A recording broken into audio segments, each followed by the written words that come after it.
Let me see a little dance. Let me see it. Come on. Come on, Jess. Come on, Jess. Come on, Paul. Oh, that's nice. Yeah. Thank you, thank you, thank you, thank you, thank you. All right, everybody. Welcome to the Profit Power Hour.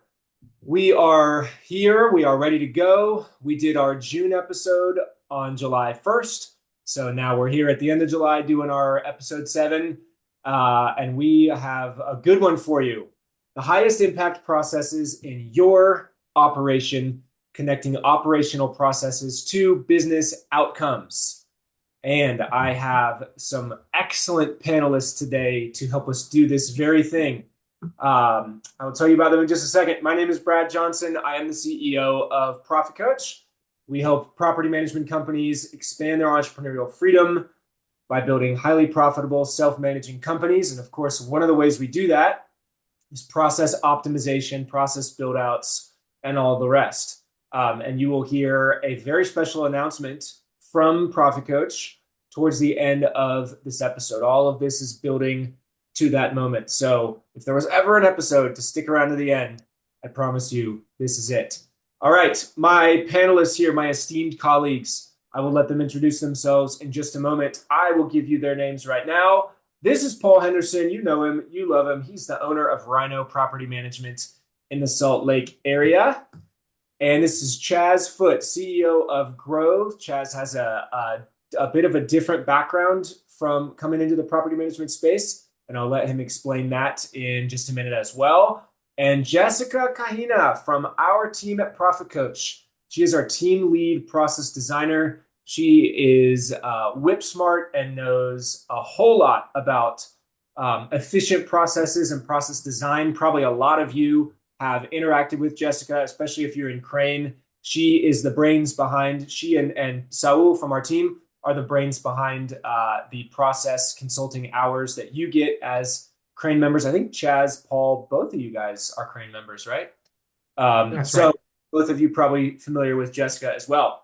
All right. And then, of course, as always, some pictures of my beautiful children for whom I do all of this work. Here's 2 of the 4. We went to Breckenridge a couple weeks ago. We are enjoying being Coloradans. This is like taking that 12 plus thousand feet here.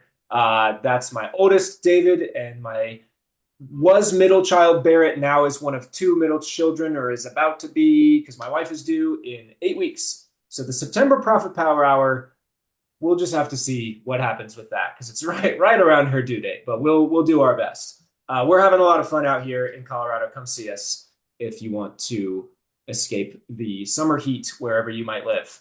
Okay, questions, if you have them, please drop them in the Q&A box. We would love to address those with our panelists as we go. And one thing before we start, just a little bit of housekeeping here. We sent out a survey to our regular attendees. So I think if you had attended 2 or more Profit Power Hours this year, we sent out this survey. We want feedback. We want to know, are we doing a good job? What could we be doing better? What do you want to see? Here are some top results. More real world examples from PM companies. So we're going to do a little bit of that today and even more of that coming down the line. Practical takeaways you can apply immediately. One of the pieces of feedback we got was that it can be a little bit philosophical, we can be a little bit too theory. And so we want to get really practical, things that you can take away immediately. It's exactly why we're doing what we're doing today. And then opportunities to benchmark your own business beyond just finance. And hey, we're going to talk about that today. So if you haven't taken our survey, please fill out that QR code. Katie, if you'll put that in the chat if you have not already, so that we can get feedback from you and make sure we're doing a great job. Okay, now a poll, and then we're going to do some intros. What is the biggest constraint in your operation right now? Leasing and renewals, work orders, turnovers, communication. I don't know, which is part of the problem, or something else. And if you have something else, please put that in the chat. So while you're filling this out, would love to do some intros here. Paul, I'm going to start with you, sir. Tell us a little bit about who you are, what you do, where you're from, what your favorite color is, and what you like to do on the weekends. Yeah, like you said, I'm Paul Henderson. I'm out of the Salt Lake City area. I've been in property management since 2010. Started with just my one door that I had, and now we manage just under 500 doors. We've been as high as 650, and we've come back down to reality for a minute until we change some things. Uh, in my spare time, I'm a dad of four kids. I'm much like Brad, except mine are a little bit older. Mine go from the age of 6 up to 13, and so that is my hobby and my special time right now is kids softball and golf and swimming and dance and tumble and all the things every single night of the week. But I do enjoy camping. I like going to the lake. I just tried wake surfing for the first time last week, and I'm semi infatuated with that now. So Ah, yes, very good. What lake? I go to it's called Bear Lake here in Utah. It's Okay. just north of Salt Lake, a couple hours. Okay, very good. Salt Lake, not so great for boating, right? No, not so great for boating. Okay, Nope. no, go ahead. No. I just Yeah, it's buggy, it's shallow, it stinks. You don't boat there. yes, and may be gone in a few years, is from what Hopefully I've. not, or we'll all be dead. So Chaz, you know a thing or two about Salt Lake City. Yeah, that's right. I'm from Salt Lake, Paul, and my family still lives there and has been there for a long time. So let's hope that Salt Lake stays full. But a little bit more about me, Brad. Yeah, so I run a company called Grove. We're a property management company based in California.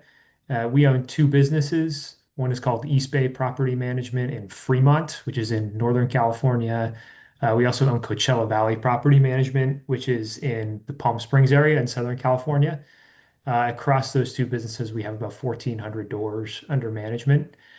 My background is a little different. I came into the space about 2 years ago. I spent the majority of my career as kind of an analyst and investor looking at big public companies and spending a lot of time in data analytics and thinking through business models. Then decided that I was kind of more interested in operating and building a small business and made that pivot, joined a group where I had the opportunity to run or kind of help run a number of small businesses before going out and buying my own, which I did about 2 years ago. So I kind of approach the space with much more of like an analyst and small business owner mindset than a real estate mindset. I don't own any property myself, and I'm very much not a real estate guy, but have really enjoyed learning a lot about the space and treating it as kind of a small services business. That's awesome, and that's part of why I wanted you to be on the program. Is that's a little bit more common now than it was a few years ago. Our industry is attracting a lot of people like you who are bringing some different approaches and some thoughtful background and context to property management. And some people just bristle at that. I think it's a really good thing because I think it's going to make us really better. And I hope that more and more of that happens. And it's not just there's nothing wrong with this, but it's not just real estate agents and property investors starting property management companies, but it's all sorts of different business people who have good perspectives on what we can do better. So Yeah. welcome to the panel. No, what were you going to say? Oh, just one thing. I guess just a quick note. I kind of acted as like the senior director of operations or integrator in EOS terms at Coachella Valley for about a year. Now I kind of manage a couple folks that do that. So I've kind of sat in both seats just as additional background there. Yeah. Okay. Good deal. And last but certainly not least, Jessica, would you give a little intro on yourself and your background? Yeah. So stoked to be here for anyone in the audience. The reason why I wanted to join Profit Coach was when I first came as audience member in the Profit Power Hour, I fell in love with the insights and then the opportunity came, so I just uh took it and super stoked to be here. My background was mostly in training, so I am a trainer at heart. I really like to talk to people and help them understand how things work on the back end. So I did training for 9 years and then I pivoted to property management. There isn't a whole lot of PM where I'm from. However, the property management industry is great when it comes to making career changes for my demographic. So I had a round education on leasing on the first company I worked for, and then became an operations manager and did some innovation. So then I realized that this is what I wanted to do for the long term, not just for one company, but for many companies. So that's what led me to process design. Really love talking about things that generate value, but very importantly to me, how do we reduce waste and make sure that we're being efficient and really putting time towards things that really create that good experience for clients and customers. Maybe a fun fact would be that I have a bunny, and I always tell clients that she's ruining our lives because she chews through our furniture, but she's very beautiful. So we love her. It's just a difficult relationship. And what is that bunny's name? That's Lily. Lily the bunny. Okay.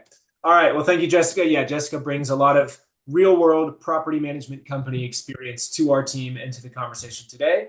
So it should be a good one. Let's get right to it.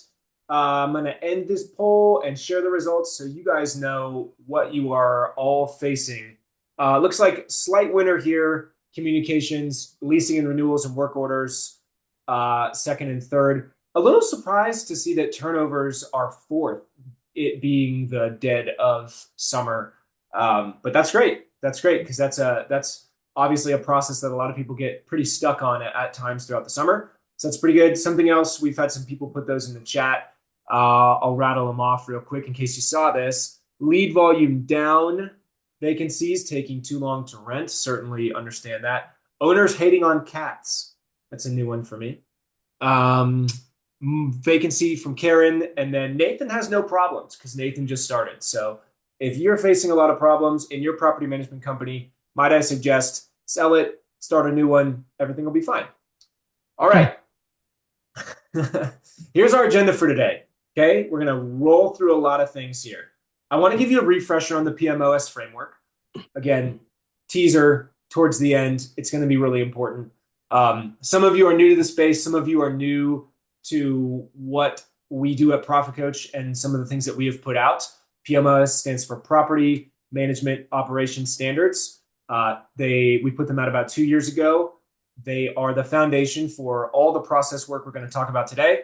A quick little case study on what that looks like in practice. And then I just want to talk for a little bit about different processes that lead to optimal business outcomes in 4 areas, 4 places where we most commonly see PMs wanting to grow and PMs having these goals. The first one is obviously growth. Unit growth is what I mean by that. Unit and own growth, obviously. Labor efficiency. So how do you get more efficient with the work that you do? That's obviously very relevant to the conversation. Client experience, probably more relevant than people realize that client experience is directly tied to your ability to consistently execute on your processes. And I think everybody on our panel can probably make that case today. And then finally, scalability, just thinking a little bit more philosophically about process. How do we build and refine and operate these processes in a way that allow us to scale and grow without those processes breaking, right? Okay, so that's your agenda. Quick refresher, PM Operations Standards put out in 2024, authored by Profit Coach in partnership with a lot of awesome sponsors, including NARPM. So these are not the NARPM PM Operations Standards like the accounting standards, but they were a big supporter of this effort. And then you see those logos there as well. Awesome people who helped us out. Why did we create the PM Operations Standards? A universal standard to determine if you're doing a good job. Same sort of reason that we created the financial standards. Obviously, that was fixing a real problem, which was people are bad at accounting. And we need to get the industry better at doing good accounting, both on the corporate side and then, as you probably know, a few months ago on the trust side. But same sort of insight. Without standardization, it's really difficult to know, are you doing this well? Are you structuring this well? A common language of comparison, again, looking parallel back to the NARPM accounting standards. How do I, what conversations are we having when we are using the same terminology? Do we mean the same thing when we say the same thing? And then an answer to the question, what does a great process look like? Obviously, this is a framework. This is a skeleton. This isn't every part of a process, but these are the components that you must have in order to have a really, really solid foundation for your process. So that's what we did. We took the 8 core processes of property management, broke each one out into milestones so that we created 61 milestones, developed 79 standardized metrics that actually have definitions. This metric means this milestone to this milestone, and then targets, 57 targets. So we sent out surveys, got well over 100 responses. What does a good job look like on this metric? What is a good speed to repair? What is your target for speed to repair, as an example? And spoiler alert, going to be talking about targets and what the future looks like with regard to how do we know what great looks like. Okay, these are the 8 core processes. You know them, you love them, you work in them every day. You know, there are other ones, delinquency's not on here, but these are the things that you are consistently executing on as a property manager. I'm not going to read them. You can see them right there. Make ready and turnover, technically slightly different because they have different starting points, but basically the same thing from a core perspective. Okay, so these are the goals: growth, labor efficiency, client experience, and scaling that we're going to talk about today. The processes involved with growth, obviously sales and marketing, leasing as well, for sure. As your unit count grows, your leasing burden gets higher and higher, and you have to make sure that your leasing process is really efficient. Labor efficiency, you could probably put all of them in here, but these are the most labor intensive and the most able to be automated processes that are out there that can really drive labor efficiency. Client experience, move out, maintenance, unit onboarding, lease renewals, all of these are opportunities to fumble the ball and get a negative 1-star review, or provide a lot of value and deliver a great client experience and get a 5-star review, or whatever a great client experience metric or measurement looks like to you.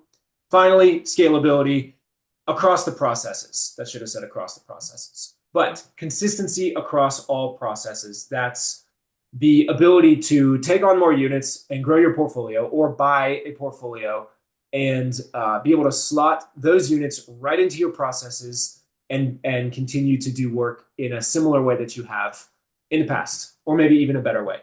Okay, a quick case study. I'm going to turn it over to Jessica to explain what you are looking at here. This is called a milestone map. She's going to tell you what milestones are, what these different colors are, what the numbers mean, so you have a better understanding of the PMOS framework. Jessica, take it away.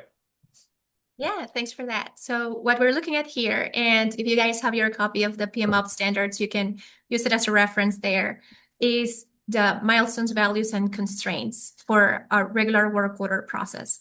So what you're seeing, obviously, on the days is days for completion, but then we have the starting points, which is the maintenance request submitted, whether that's internal or by a resident. So when you look at the values that are highlighted in green, that means that there's an added value activity that's being communicated either to the residents, to the owner, but I would also add that this moves you towards the goal, which is in this case, getting a work order completed to the resident satisfaction within a good time related to the target, and within budget. So you'll see that on day 0, basically when the work order has been submitted, there are 2 value activities that we do. First thing is the maintenance request validated. How do we get there? There are several ways to do that. You can have your maintenance coordinator validating the request, making sure we request photos, videos of the issue, and then making sure if troubleshooting can be done, that we do troubleshooting. Many PMs have resorted to other resources. We can talk about AI, we can talk about canned messages, but the point here is we want to make sure that if we have to move forward with assigning to a vendor or internal tech, if you have in-house maintenance, that's done within same day, and I would argue within just a few hours. So then after we do the assignments, then you'll notice that we go down several constraints. So these activities will not add value by themselves, and the value will not be communicated right away, but they're important to get to the goal. One of them is owner approval. So for any work that's required above the minimum, above the maintenance limits, then there's owner communication that needs to be accounted for. So the method's super important, right? So there are some good practices that can be based from that, for example. And this is how you can link some of your processes together. There are some PM company owners that decide at the onboarding process, I am going to discern what is my owner's preferred communication method. So maybe this person responds quicker through text. I make sure that that's noted either in your workflow management system, the owner page, however that works. So that way, when it comes to constraints related to owner communication come along in your process, then those can be addressed as efficiently as possible. So you'll notice that we have approval for work orders, but we also have funds receipts.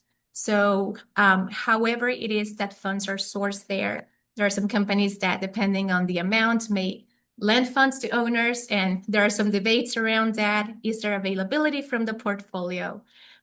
So owner funds received will be very important. Ideally, from the time approval has been, the work order has been submitted and approval has been requested, we should have funds, ideally by day 3. So that's how you see it laid down there. And then we have the vendor tech schedule, which should happen immediately after approval has been set. Moving forward with the milestones, then we have the change orders, right? So after work has been done, is there a verification process? So it is always good practice to confirm if there's a resident in the unit or an internal work order that came out of an inspection. It's always good to have some sort of feedback loop. So was this completed? Do we have some sort of process with the vendors to verify this? A lot of it can be preemptively taken care of with your communication. For example, for vendor verification, part of your messaging to the vendor, and it's something we recommend, is making sure that they do either provide via email, or if they have access to the portal and use it, to upload that verification. So that way you can go through this constraint a lot easier. And then you have other value milestones there, which is the work completed. And then the maintenance request being closed, which depends on that verification, right? We do take into account the invoice receipts as a constraint. Technically, by this time, the work order has been completed. So the main thing has been dealt with, but we want to make sure also for company health and the health of the relationship with the vendor that we can pay invoices quickly. So that's why that's taken into account. So the real end of the work orders process is considered when the entire loop's closed. We have worked, verified, completed, and already billed for. Yeah, that's really good. And so just kind of at a high level, a value milestone is something that when done quickly, you can highlight to your owner, I did this quickly, I did this well, basically here's what you're paying for. And then the constraints are, how can we minimize, or in some cases even eliminate these things so that we can get to the value faster. And I like what you pointed out there about the invoice received, shortly after maintenance request close. I was talking to some PMs last week. I think actually Jazz was one of them, and just how tough and bad of an owner experience it is when your vendor sends you an invoice 30 days after they completed the work order. Your owner has moved on. They've forgotten. So they are going to see it later and they're going to be like, what is this? I don't even remember this. So yeah, fast. This is all about speed, right? Completion, like doing it well and getting it done for sure. But speed really is a tremendous amount of value in the work order process. So thank you for walking through this. Guys, any comments on work order process or your work order process, just in relation to this map before we move on?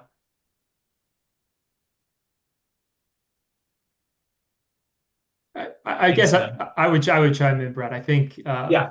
Look, in my view, there's a crazy amount of buzz around AI in the space, and I've generally been someone to kind of see how things evolve, continue to rely on our team and processes, but this one, just the sheer number of steps, and you see all those constraints. And one way to eliminate those constraints is by communicating with the owner and tenant. And to me, maintenance and AI is like the perfect Mhm. way to attack maintenance. So that's something that we've done to our process is start to sprinkle in AI to kind of eliminate some of these constraints. We haven't done it in other places, but this is the place that we've decided to start. Yeah, and that's a good point too. I mean, there's a derivative fact of what you just said that I'll point out, which is you don't have to turn over an entire process to AI to use AI in your company. You can turn over parts. Like, and a great example is communication. It doesn't have to, it can do end to end, but it doesn't have to do end to end. But it can make sure that things keep moving, right? Exactly. Yep. Yeah. Good deal. Okay.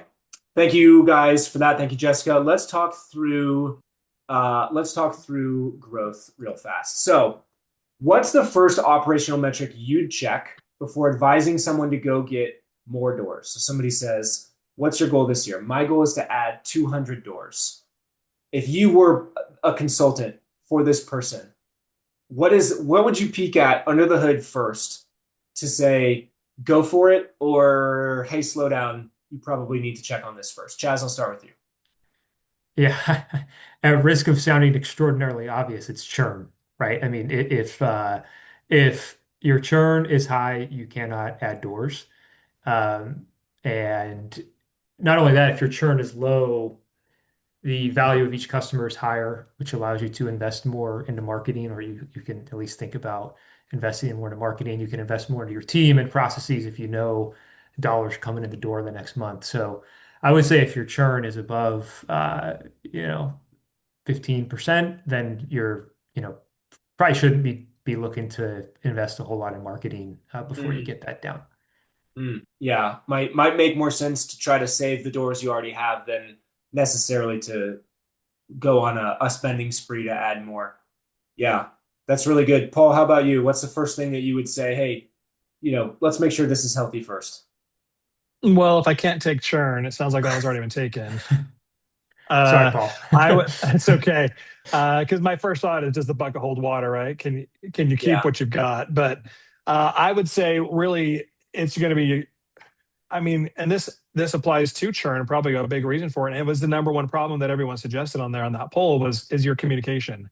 Do you have the means and ability to communicate properly with the owners, with the tenants, with the vendors, with I mean, we are communicators. That's the number one job of a property manager is managing communication.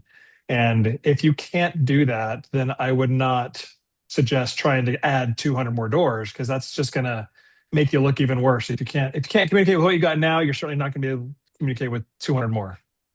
Yeah, yeah. So this may sound like a leading question, but if you have a different answer, I'd be curious what it is. But like, let's say you look under the hood and the churn is 15 to 20%, and you say, hey, slow your roll, let's fix the churn thing. Go a layer deeper. Like, what are you looking for? What are you inspecting from a process standpoint in this property management company to diagnose why the churn is so high?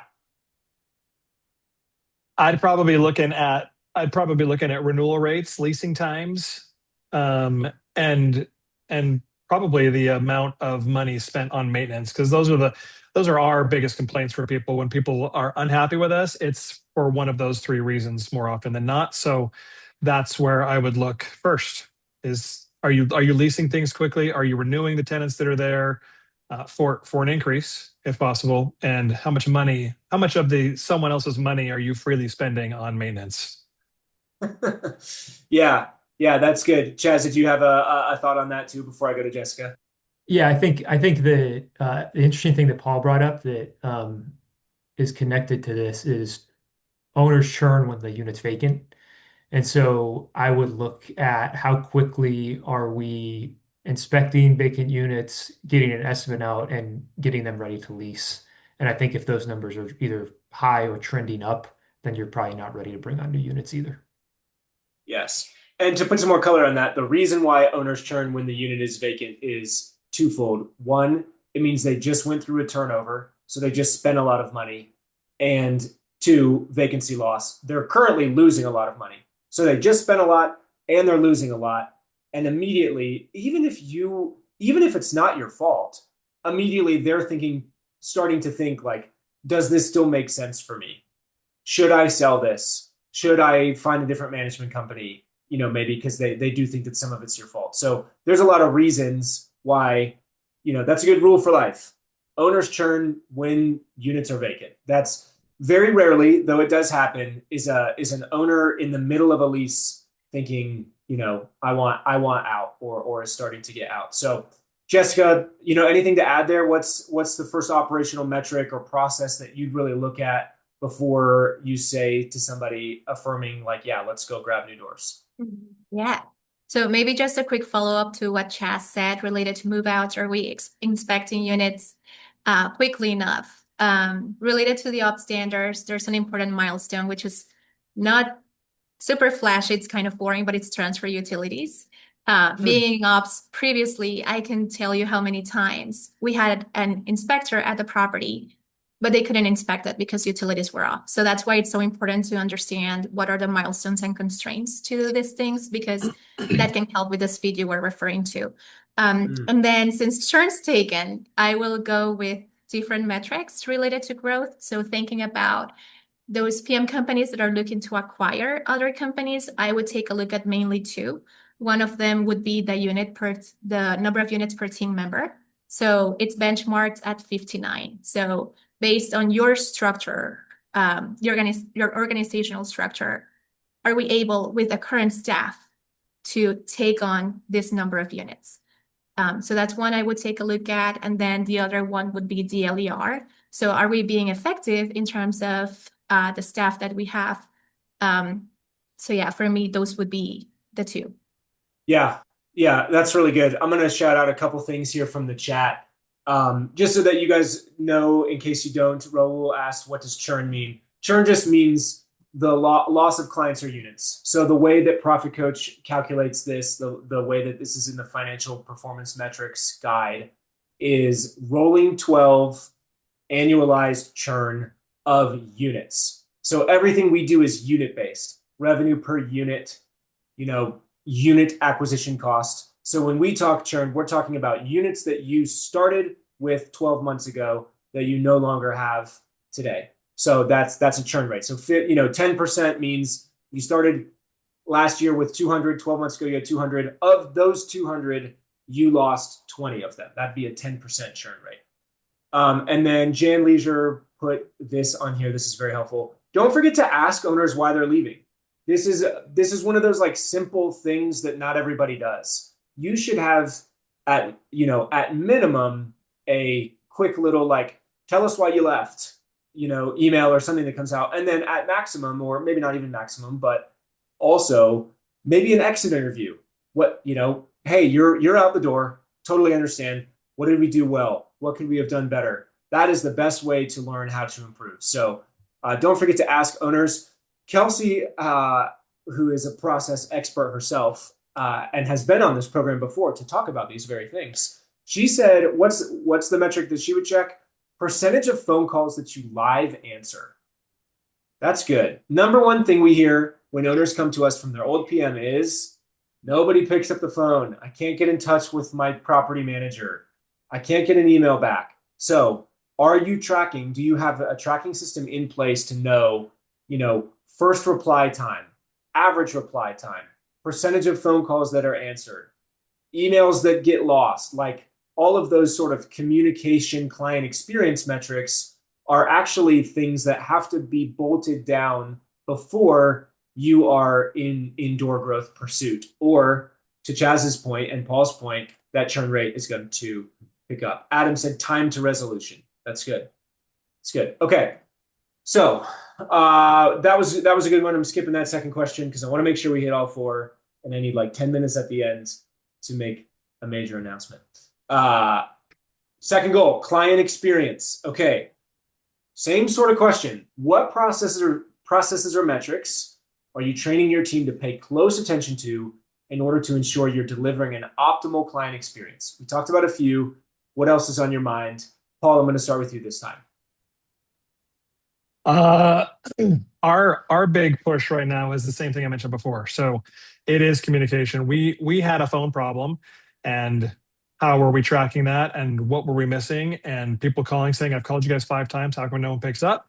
So we pivoted and we I actually took a golden nugget that I heard at a conference from someone else, and we started our own little phone answering process. And I mean, it's way, way, way, way better than what we were doing. But if you're those communication things, those are the metrics that we are focusing on right now, because you got to provide a good experience for people in order for them to keep you, let alone maybe refer you or add to you, if they're going to be adding anything in the future. So communication is, I'm going to die on that hill today. Communication and experience are what you're going to hear from me. Mm-hmm. Yeah, that's good. Jessica, how about you? Yeah.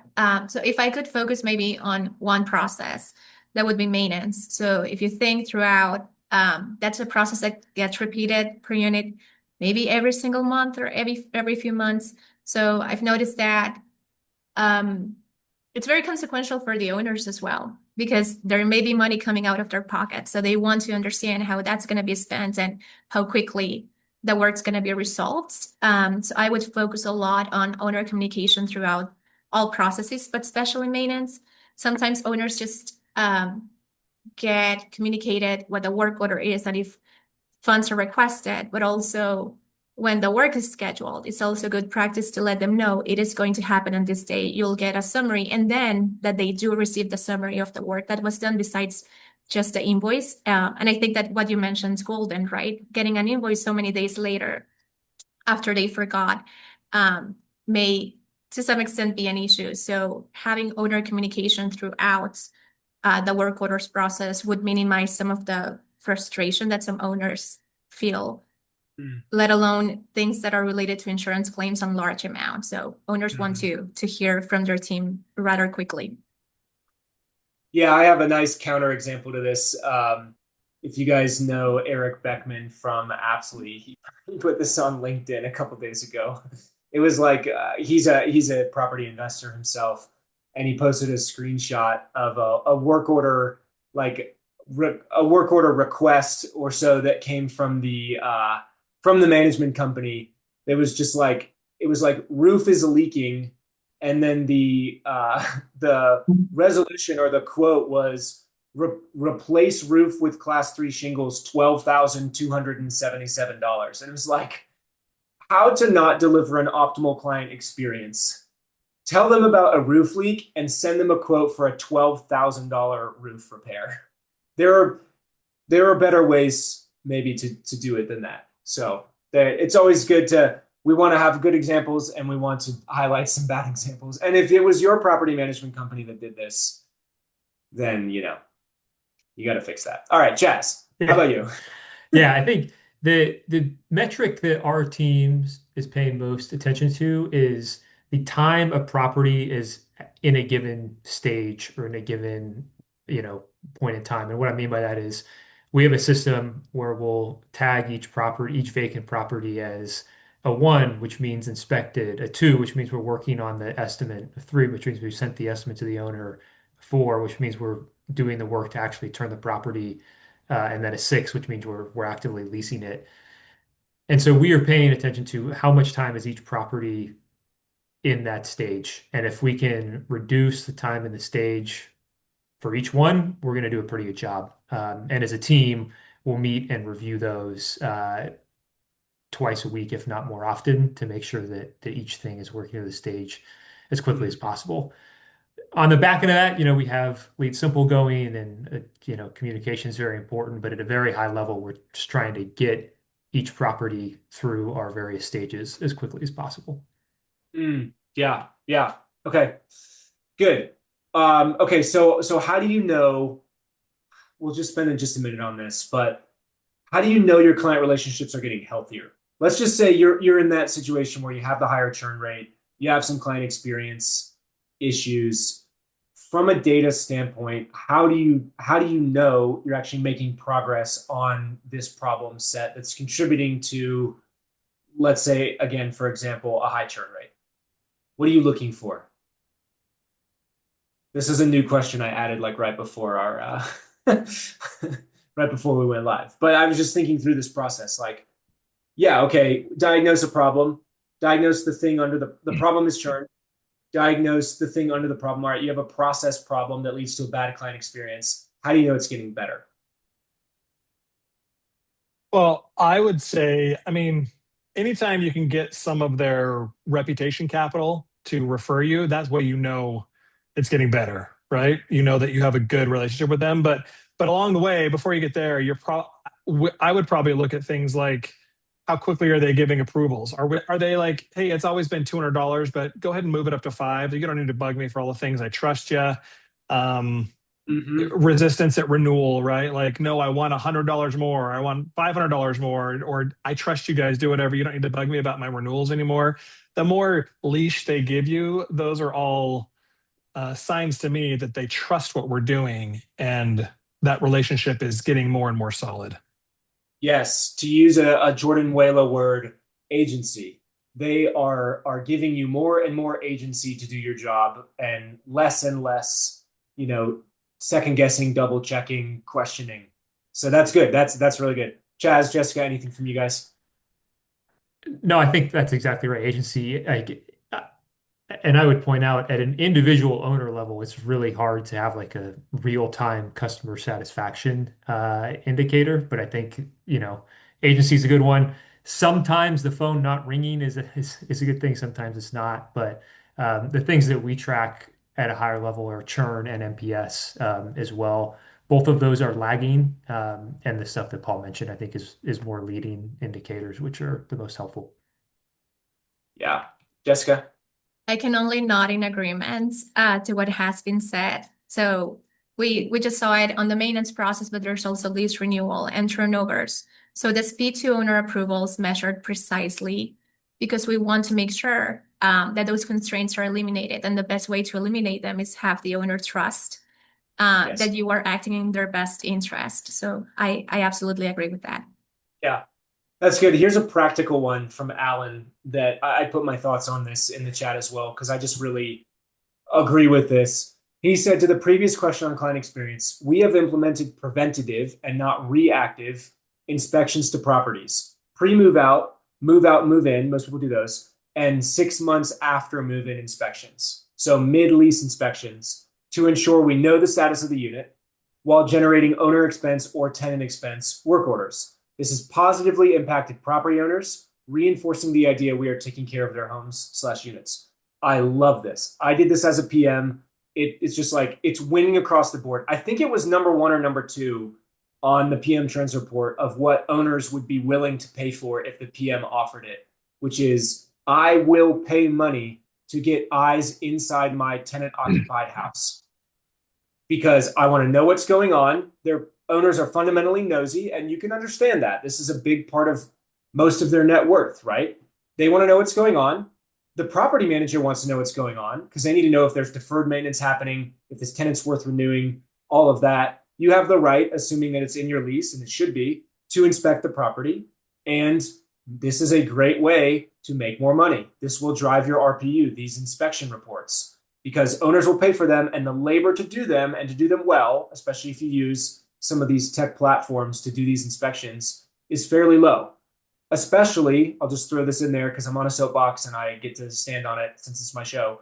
If you are trying to spin up in-house maintenance and you don't have enough work orders to keep a full-time technician busy, I'm not saying make up work orders. I am saying, or like sniff out work orders. I'm saying this is a way to fill that person's time with these preventative inspections that really drive a lot of value for owners and will help you pay for that technician as you scale up. So I know a lot of people, for good reason, are interested in in-house maintenance, but they only have 150, 200, 250 doors. This is a way to make sure that you can actually run a technician full-time. So step off my soapbox. I'm a big fan of that. Thank you, Alan, for putting that out there. Okay, got to move on. Whoa, too fast. Labor efficiency, third goal. Rapid fire here. If a company wanted to improve labor efficiency by 20% without hiring anybody, so more efficient, so increase revenue, decrease or hold the same on labor expense, Where would you tell them to start? Chaz, you're about to Yeah, speak. no, I mean, Do it. I'm more of a pro. Look at the revenue first, right? Make sure you're getting paid the appropriate value for everything you do, from leasing, renewals, resident benefit packages, et cetera. I think without hiring anyone, getting the DLER up 20%, revenue should be the first place to look. It's also, I think, a little bit of an easier place to tackle as opposed to cutting costs or making things, meaningfully more efficient. So I start on the revenue side. Yeah, totally. Paul, how about you? What's your take?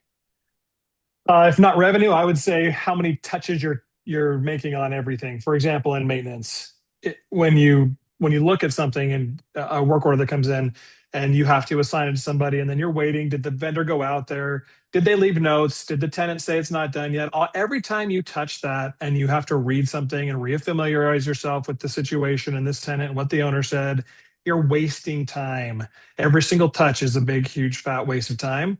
So I would rework how many touches, where does that information live to make it easier or more up to date. AI can do some of that for you. Chad said that at the beginning. Maintenance is a natural place for AI to live and help. But I would look at how many touches you're on a lease renewal, on a maintenance request, on hey, I would need help with reading my statement. How many times you're touching something? Can you start minimizing that? Yeah, that's good. That's good. Jessica, how about you? Yeah, I take a look at your core processes first. Sometimes there are some steps in any process that require a lot of waste, like Paul said. Something as simple as motion, taking one email template to my Gmail account. Maybe I already have a myriad of templates in a Google Doc. I have to take a look at my SOP to understand how this is going to operate. So I think that eliminating a lot of that by having centralized information first, but also processes where you can already have set timelines, reminders of doing things, then that goes a long way. And pairing that with automation and sprinkling AI, it's something that would help very much. Yeah. Yeah. Good. That's good. Okay. Going to go to our last one, scalability. If your goal is scalability, you want to improve your ability to take on more doors, to grow in size, and for processes to not break, then let's just talk about how this works. What separates a process that scales well from one that falls apart at volume? And if applicable, what metrics should you track for this? So, Jessica, do you have thoughts on this? Like, how do you know and how do you tell if a process is going to work at scale versus, in a small portfolio? Mhm. One thing I would look at is the role management section of processes. So is the process and the task tied to a specific role, and is the role well defined, or is it based on the person who's doing it today? So one thing that I like to focus a lot on is the time best spent on this person that has such specialty on this thing. So I would focus a lot on role definition and assignment per process. And the systems that are currently available to run your processes allow this very well. But even if you didn't have a workflow management system, just making sure that the assignments are done by specialty and that time is very well used is something that will make your process scalable. And then spending time designing your org charts. So as you grow, you already know what seats you're going to need, and then you hire based on that versus finding yourself with 200 doors now and then not knowing specifically who's going to handle what. Yeah, that's really good. I'm a big fan of that. You build your accountability chart, not necessarily around who you have, but around the work that has to get done. And you build versions of that for a larger and larger company, and you fill in the people as you go. It's good. Chaz or Paul, either one of y'all.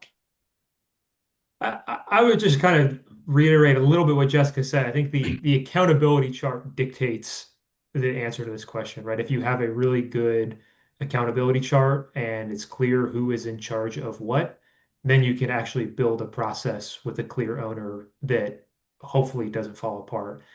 I would say to figure out if it's falling apart, we usually or I try to focus on kind of the right-hand tail, like is our 25th percentile outcome starting to look bad? Because that's kind of a sign of cracks in the system.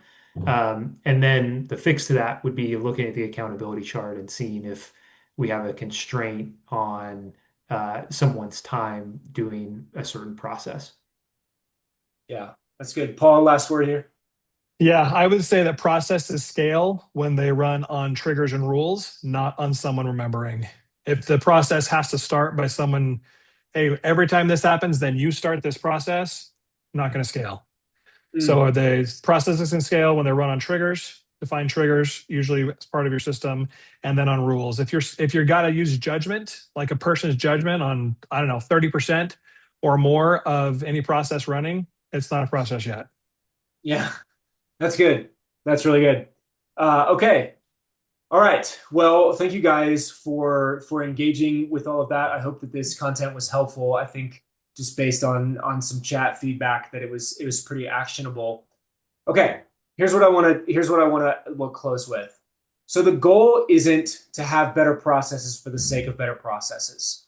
And if I may jump back on my soapbox a little bit, I think we went a little overboard on this as an industry for the last few years. We just got obsessed about process for a good reason. Like that really is what drives efficiency in an organization, but it wasn't always tied to better business outcomes, right? The goal is actually to build and refine processes that consistently produce better business outcomes, not just things that look better or run tighter. We want to be focused on the outcome.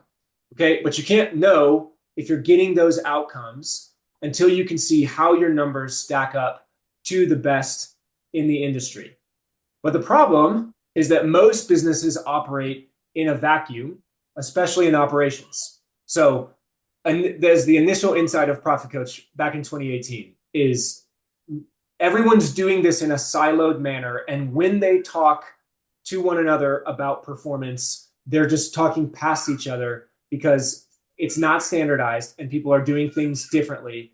And one person's definition of one thing is different from another. So I think that we fixed a lot of that on the financial side. And that I think the definition of revenue per unit is clear. The definition of labor efficiency and what counts is pretty clear. Obviously, we get questions from now and then. We try to address those. But in operations, I would say most businesses are operating in a vacuum. Some good work on this has been done, and I'll highlight Property Meld as an example. They have a great data set, and we have a much better picture of maintenance benchmarks and what a good speed to repair is thanks to Property Meld. But that's basically isolated to maintenance at the moment, because for everything else, the definition changes and the milestones are not necessarily present. And so the problem is that you have most businesses operating in a vacuum and they're relying on these things instead. Internal metrics, like a dashboard of my numbers versus my numbers a year ago or my numbers a month ago. Anecdotal wins, like we're getting better at X, or arbitrary goals. I'll use speed to repair as an example because it's the easiest one. Speed to repair is 9 days and our goal is 7. If we can get it down to 7, we'll have a pizza party. Well, is 7 any good? Who knows? Who knows? Instead of reference to what is possible, what do the best in the world do? What's expected? What do my clients want? And what do they expect? What is average? They say half the people you meet are below average, right? half the property management companies in the industry are below average. Are you comparing yourself to a set of below average operators? That doesn't necessarily mean that you're any good. No offense. Or what is benchmark? The aggregated top quartile of the industry across the industry. The best of the best. How do they perform? What does it look like? Okay, so the mindset here is we're getting better each month or we're getting better each year. And I have equated this in the past and we'll do so again today to upgrading from a flip phone to a BlackBerry and thinking that you're leading the tech world, right? Or maybe you just stumbled upon ChatGPT 2.0, like the very first new iteration, the one that blew everybody's minds. Just because you went from pencil and paper to GPT 2.0 doesn't mean that you are using AI in your business. Okay, so the hard truth there, all of that in summary is better than before doesn't mean or doesn't necessarily mean best in class. And so there's a better way. And we call that benchmark-driven performance. Our entire company is based around this. Benchmark-driven performance is what drives better business outcomes. But is there a true operations benchmark in residential property management? Again, with respect to Property Meld and the way that because they have the same data set with things mostly done the same way, they can say, I think on the maintenance side, that they have some true benchmarks. But generally, operationally, leasing, renewals, move-ins, move-outs, all of these PMOS metrics, is there a true benchmark in residential property management? I think the answer is very clearly no. Until now. Yes, my friends, until now, we are introducing the first PM operations benchmarks. So back in 2024, we built the PMOS and we built the milestones and the skeleton and the structure that will allow you to take these measurements across different companies and make apples to apples comparisons. So this will be the first live, and we're not going to put out a report. We're going to put out a dashboard. We're going to make this publicly available live on-demand operations benchmarks. Live data-driven operational benchmarks, not targets, not surveys, but live data feeds for residential property management. And you can help shape these benchmarks. So what are we looking for and how can you help? So what do you have to have in order to participate in this? You have to have built out operational processes. It doesn't have to be all 8, but at least a few of these operational processes where this data can be milestoned and using an API key put into this database. You need to be using Lead Simple, Appsly, or AppFolio Realm-X Flows, which if you're using a system, it's probably one of those. And then active user for at least 3 months. There has to be data flowing, okay? How can you participate? And I'll give you the actual call to action right here. You can join the waitlist. We'll reach out. We started with an initial cohort of our own clients and Crane members just to get the initial thing off the ground so we have some data to work with. But very soon we'll be opening this up to the public. We will integrate your data, which I'll just talk about in a second. It'll be securely added and mapped to the PMOS milestones. And then you'll get free dashboard access. So this fall, once the benchmark data is complete, we'll be releasing a really nice operations benchmark that will show you your data and the benchmark data and how you stack up across these different processes to the benchmarks. And it's really cool because it's going to show you not just the overall numbers for each process, but how you stack up within each milestone. So you'll be able to very clearly pinpoint, here's my bottleneck in this process. It's this milestone to this milestone. It's this stage of the process. Okay, here it is. Pull out your phone. Katie's going to put in the link, but you can pull out your phone to this QR code. We just need your name, your email address, and which of those 3 softwares you're on. That's it for now to get on the wait list. You'll be the first to be notified when data submission opens. You'll get to contribute to this benchmark data set, and you'll receive your free operations benchmark when it's released this fall. Okay, a note on data privacy. It's all the rage in our industry right now. I think that's a good thing. Here it is. This is right from our terms of service and our privacy policy. Your individual company data is strictly confidential, never sold or shared with third parties. We've been around for 8 years. I think we've earned that reputation that we don't do that, and we legally are bound to not do that. Every submission is standardized and combined with other participating companies to create anonymous industry benchmarks. Once your data goes in, it's in the pot. It's in the melting pot. It can't be extracted out. It can't be publicly identified in any way. It's part of the benchmark. The more companies that participate, the more valuable the benchmarks become for everyone, obviously, which is why we're casting this net nice and wide. Why join? You can't improve what you can't or don't measure. You're already generating data. We translate it into the language of the PM operations standards, which, by the way, means when you sign up for this, we're going to have a short call with you, and we're going to take those PM operations standards milestones and actually implement them into your processes on the back end. So you, whether or not you use our dashboard for 1 month, 0 months, or 50 years, you're still going to have those milestones baked in so you can pull your own data via your own API key and build your own dashboard if you wanted to. We're trying to make it easy for you and give it to you for free, but the milestones will be in there. And those are, of course, yours to keep. It's not like if you cancel from the free dashboard, we're going to take them out. So we're going to build those milestones and we're going to make your process infrastructure better as a thank you for submitting your data to this project. So you'll have better, cleaner data that you can use for your own business. You can join the waitlist here. And if you don't have any of these systems built out, we would love to help you with that. Jessica herself is the person who will help you with that. Jessica and Saul, our team, they will help you build these processes, build them out in these software systems, automate them, and give you this data flow so that you can know for sure how you're performing, is your team on track, and where are you dropping the ball. So that's our invitation to you. We would love for you to be a part of this effort. We're going to be blasting this to the rooftops, and I would appreciate if you have any sort of following, if you would do the same thing. I think Chaz is already participating, Paul already participating or interested in participating. So thank you guys for that. And yeah, we're looking forward to doing this.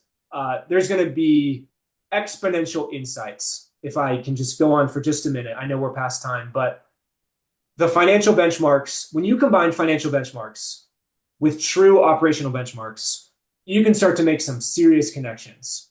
And this is the vision that we have at Profit Coach, is what operational changes can you make specific to your business that will produce what predictable and quantifiable financial outcomes.